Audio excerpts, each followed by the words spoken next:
নমস্কাৰ welcome to this video আজিৰ ভিডিওত আমি মানে কিয় অসম আক্ৰমণ কৰিছিল তাৰ বিষয়ে আলোচনা কৰিম মান মানে কোন হয় মান মানে হল বাৰ্মাৰ মানুহ বাৰ্মা মানে ব্ৰহ্মদেশ বুলি আমি যাক কওঁ আৰু আজিৰ দিনত এই ব্ৰহ্মদেশক ম্যানমাৰ বুলি কোৱা হয় আৰু সেই ম্যানমাৰৰ মানুহকে মান বুলি কোৱা হয় অসমীয়াত এটা সময়ত মানে অসম আক্ৰমণ কৰিছিল এবাৰ নহয় দুবাৰ নহয় তিনিবাৰকৈ আক্ৰমণ কৰিছিল আৰু কি কাৰণে আক্ৰমণ কৰিছিল সেইখিনি কথা আজি ভিডিওত আলোচনা কৰা হ'ব আৰু এইখিনিতে মানে লাষ্ট ভিডিওত বদন চন্দ্ৰ বৰফুকনৰ বিষয়ে আলোচনা কৰা হৈছিল তাৰ লিংক মই আই বাটনত দি দিম সেই বদন চন্দ্ৰ বৰফুকনৰ কাৰণে কিন্তু মানে অসম আক্ৰমণ কৰিছিল মানে এক কথাত মানক অসমলৈ সেই বদনেই মাতি আনিছিল যে পূৰ্ণানন্দ বুঢ়াগোহাঁই আছিল পূৰ্ণানন্দ বুঢ়াগোহাঁইৰ বিৰুদ্ধে যুদ্ধ কৰিবলৈ গতিকে মানৰ যি কেইটা আক্ৰমণ আছিল প্ৰথম আক্ৰমণটোৰ কথা আমি এতিয়া জানি লৈছোঁ তিনিটাকৈ আক্ৰমণ হৈছিল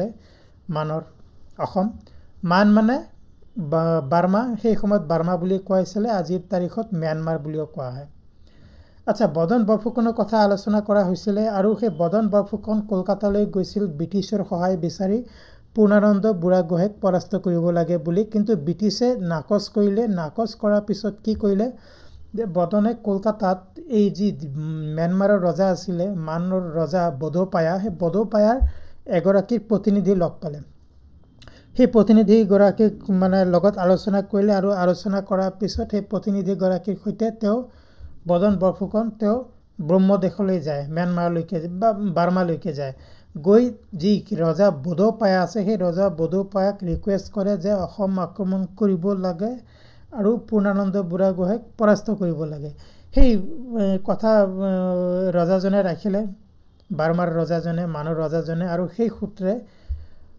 ২৭ মাৰ্চ ১৮১৭ চনত প্ৰথম আক্ৰমণ কৰা হয় অসমত মানৰ দ্বাৰা আৰু বদন বৰফুকন অৱশ্যে সেই মানৰ সেনাৰ সৈতে অসমলৈ আহিছিল যিহেতু তেখেতৰ ৰিকুৱেষ্টতে এই আক্ৰমণ হৈছিল আৰু এই যুদ্ধ প্ৰায় এসপ্তাহমান আছিলে এসপ্তাহমান সময় আছিলে আৰু এই যুদ্ধৰ সময়ছোৱাতে পূৰ্ণানন্দ বুঢ়াগোহাঁইৰ মৃত্যু হয় কিন্তু পূৰ্ণানন্দ বুঢ়াগোহাঁইৰ মৃত্যু যুদ্ধৰ কাৰণে হোৱা নাছিলে কোনো নেচাৰেল কাৰণত হৈছিল বেমাৰ আজাৰ হৈ বা তেনেকুৱা আৰু পূৰ্ণানন্দৰ যুদ্ধৰ পিছত তেখেতৰ পুত্ৰ ৰুচিনাথ বুঢ়াগোহাঁই হয় আৰু সেই ৰুচিনাথ বুঢ়াগোহাঁই সেই সময়ত যিগৰাকী আহোম ৰজা আছিলে চন্দ্ৰকান্ত সিংহ এই চন্দ্ৰকান্ত সিংহক ৰিকুৱেষ্ট কৰিছিলে যে আপুনি ইয়াৰ পৰা যাওক মান অসমলৈ আহিছে আপুনি ইভাকুৱেট কৰক কিন্তু আপুনি ইয়াৰ পৰা মানে ইভাকুৱেট মানে ইয়াৰ পৰা গুচি যাওক আন কোনো সুৰক্ষিত স্থানলৈকে যাওক কিন্তু চন্দ্ৰকান্ত সিংহ নাকচ কৰিলে আৰু এই নাকচ কৰাৰ কাৰণে কি হ'ল ৰুচিনাথৰ এক সন্দেহ হ'ল যে যি ৰজা স্বৰ্গদেউ চন্দ্ৰকান্ত সিংহৰ বদনৰ সৈতে কিবা গঠবন্ধন আছে আৰু এইখিনি মানে সন্দেহ কৰাৰ পিছত ৰুচিনাথ নিজে গুৱাহাটীলৈ গুচি যায় আৰু বদনক সেই যি বদনে মানক লৈ আহিছিলে অসম আক্ৰমণ কৰিবলৈ সেই বদনক আদৰি নিয়ে চন্দ্ৰকান্ত সিংহই আৰু তেখেতক বদনক মন্ত্ৰী ফুকন বনায় আৰু এপ্ৰিলৰ ১৮১৭ চনৰ এপ্ৰিল মাহত সেই মান সেনা আকৌ মানে বাৰ্মালৈ গুচি যায় কাৰণ বদনক মন্ত্ৰী ফুকন বনালে বদনে এটা গুৰুত্বপূৰ্ণ পজিশ্যন পালে আৰু পূৰ্ণানন্দ বুঢ়াগোহাঁইৰো মৃত্যু হৈছিলে তাৰপিছত মান সেনাই ভাবিলে যে এতিয়া আৰু অসমত থাকি লাভ নাই তেওঁলোক গুচি গ'ল কিন্তু এই যি বদন বৰফুকন আছে এইখিনিতে কি হয় এক চক্ৰান্তৰ দ্বাৰা বদন বৰফুকনক হত্যা কৰা হয় আৰু বদনক কোনে হত্যা কৰিছিল এগৰাকী সৈন্য সুবেদাৰ ৰূপ সিঙে বদনক হত্যা কৰে আৰু এইখিনিতে কি হয় যেহেতু বদনক হত্যা কৰা হ'ল বদনক হত্যা কৰাৰ পিছত যি ৰুচিনাথ বুঢ়াগোহাঁই গুৱাহাটীলৈ গুচি গৈছিলে সেই ৰুচিনাথ বুঢ়াগোহাঁইয়ে চন্দ্ৰকান্ত সিংহৰ বিৰুদ্ধে গৈ পুৰন্দৰ সিংহক ৰজা হিচাপে প্ৰতিষ্ঠা কৰে আহোম স্বৰ্গদেউ হিচাপে প্ৰতিষ্ঠা কৰে আৰু সেই সূত্ৰে পুৰন্দৰ সিংহ আহোমৰ শেষৰ গৰাকী ৰজা হয় আহোমৰ শেষৰ গৰাকী ৰজাখন পুৰন্দৰ সিংহ ওকে চন্দ্ৰকান্ত সিংহৰ বিৰুদ্ধে গৈ ইয়াৰ পিছত আৰু এইগৰাকী হ'ল এই যি বদোপায়া মানৰ ৰজা যি সৈন্য যি প্ৰথম আক্ৰমণত সৈন্য প্ৰেৰণ কৰিছিলে এইগৰাকী হ'ল মানসকলৰ ৰজা আৰু এই যি ৰজা বদোপায়া আছিলে ৰজা বদোপায়া গম পালে জানিব পাৰিলে যে বদন চন্দ্ৰ বৰফুকনক এক চক্ৰান্তৰ দ্বাৰা হত্যা কৰা হৈছে। এইখিনি কথা গম পোৱাৰ পিছত 30,000 সৈন্যৰ অসমলৈ প্ৰেৰণ কৰে, অসম আক্ৰমণ কৰিবলৈ আকৌ এবাৰ প্ৰেৰণ কৰে। মানে যি পুৰন্দৰ সিংহ ৰজা আছিলে তেখেতক ৰাজ্য আক্ৰমণ কৰিবলৈ প্ৰেৰণ কৰে। আৰু জগন্নাথ ঢেকিয়াল ফুকনে এই যি সেনা আছিলে মানৰ সেনাৰ সন্মুখীন হয়। তাৰিখ আছিলে 15 ফেব্ৰুৱাৰী 1819, ছেকেণ্ড বাৰ্মিজ ইনভেশ্যন বা মানৰ দ্বিতীয় আক্ৰমণ। ইয়াত মানসকল পৰাস্ত হয় এই যুদ্ধত আৰু 300জনমান মানৰ সৈন্য নিহত হয়। আৰু মানসকল কিছু দূৰলৈহে যায়, মানে কি হ'ল বেছি দূৰলৈকে নগ'ল। আৰু যি এই জগন্নাথ ঢেকিয়াল ফুকন আছিলে তেখেতৰ সৈন্যই মানক বেছি দূৰলৈ নেখেদিলে, বৰঞ্চ এই সৈন্য যোৰহাটলৈ গুচি আহে। আৰু এই মানৰ সৈন্য আকৌ এবাৰ একত্ৰিত হৈ যোৰহাট দখল কৰে। যোৰহাট সেই সময়ত আহোম ৰাজ্যৰ ৰাজধানী আছিলে। দুদিন পিছতে যোৰহাট দখল কৰে আৰু চন্দ্ৰকান্ত সিংহ, মানৰ যি ফেভাৰিট চন্দ্ৰকান্ত সিংহ, তেখেতক আকৌ এবাৰ ৰজা হিচাপে প্ৰতিষ্ঠা কৰে। আৰু ইয়াৰ লগে লগে কিছু আহোম বিষয়াক মৃত্যুদণ্ড দিয়া হয়, হত্যা কৰা হয়। কাৰণ সেই আহোম বিষয়াসকলে ৰুচিনাথ বুঢ়াগোহাঁইৰ সমৰ্থন কৰিছিলে। কি কাৰণে সমৰ্থন কৰিছিলে? যি পুৰন্দৰ সিংহ ৰজা আছিলে, পুৰন্দৰ সিংহ ৰজা হোৱাত সমৰ্থন কৰিছিলে সেই, আৰু চন্দ্ৰকান্ত সিংহৰ বিৰুদ্ধে গৈছিলে। গতিকে সেই আহোম বিষয়া কেইগৰাকীমানক হত্যা কৰা হয়।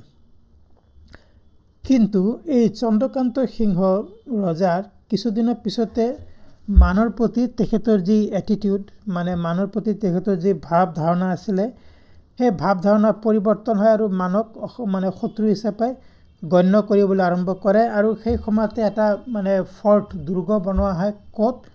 জয়পুৰ নামৰ ঠাইত। আৰু আজিৰ তাৰিখত এই জয়পুৰ নামৰ ঠাইখন হয় ডিব্ৰুগড় জিলাত আছে। অ'কে, গতিকে তেনেকুৱা হ'ল।